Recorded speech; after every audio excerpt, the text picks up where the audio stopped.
৯ August একটি তরুণী চিকিৎসক যার দেহ ক্ষতবিক্ষত অবস্থায় উদ্ধার হয়েছে আর.জি. কর হাসপাতালের সেমিনার রুমে।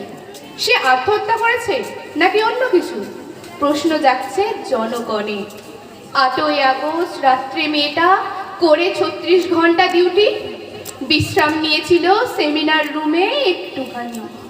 দৈত্য, দস্যু, হতভাগা, নির্লজ্জ মানুষ করেছে অত্যাচার সেমিনার রুমে, মিটিয়েছে নিজেদের চাহিদা, করেছে ধর্ষণ তাকে। এর কি নেই কোনো বিচার?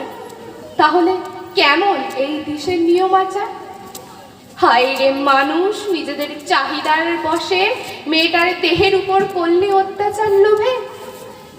যে মাসে হলো দেশ স্বাধীন, সেই মাসে হলো তরুণীর দেহ পরাধীন। ভাবতে লজ্জা লাগে, দেহ ঘৃণায় জ্বলে ওঠে। আমরা কোন সমাজে বাস করি? হায় রে হায়, এটা দেশ নাকি মন্ত্রীদের সমাবেশ? একটা মেয়ে যার গায়ে ১১৩টা কামড়ের দাগ, তোরা মানুষ না কুকুরের থেকেও নিচু জাত? লজ্জা নেই, মায়া নেই, ভয় নেই, ডর নেই। তোরা ইট পাথরে গড়া পুতুল নাকি পরিস্থিতির শিকার? চোখের মণি থেকে বেরোচ্ছে রক্ত, দেখছে সব রাজনৈতিক দলের ভক্ত। গলার হাড় ভাঙা, এমন করলো কারা? প্রশ্নের নেই কোনো উত্তর। শরীরে নেই কোনো কাপড়, মারো ধর্ষকদের কানের পাশে এক চাপড়। তাদের জিজ্ঞাসা করো কেন করলো তারা মেয়েটার সাথে এরকম?